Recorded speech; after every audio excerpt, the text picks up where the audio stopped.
అలీగఢ్కు చెందిన మహిళ తన కూతురికి కాబోయే భర్తతో పరారైన ఘటన మరవకముందే ఉత్తరప్రదేశ్లోని బదాయులో మరో విస్మయకర ఘటన వెలుగులోకి వచ్చింది. మమత అనే 43 మహిళ తన కూతురి మామ 47 శైలేంద్ర అలియాస్ బిల్లుతో పరారైంది. వివరాల్లోకి వెళితే మమత భర్త సునీల్ కుమార్ ట్రక్ డ్రైవర్గా పనిచేస్తూ నెలలో 1-2 సార్లు మాత్రమే ఇంటికి వస్తుండేవాడు. ఈ మధ్యకాలంలో సునీల్ ఇంట్లో లేని సమయంలో మమత తరచుగా శైలేంద్రను ఇంటికి పిలిపించుకునేదని, అతడితో సంబంధం కొనసాగించిందని కుటుంబ సభ్యులు తెలిపారు.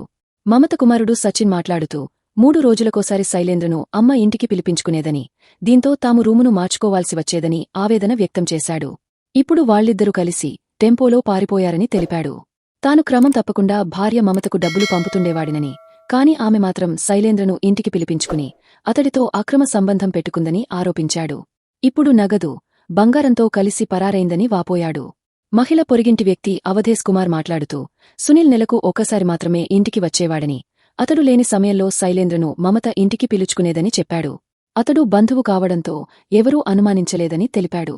శైలేంద్ర అర్ధరాత్రి ఇంటికి వచ్చి ఉదయం వరకు ఉండేవాడని చెబుతున్నారు.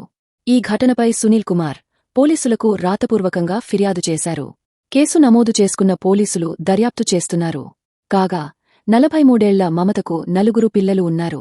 వారిలో ఒకమ్మాయికి 2022లో వివాహమైంది.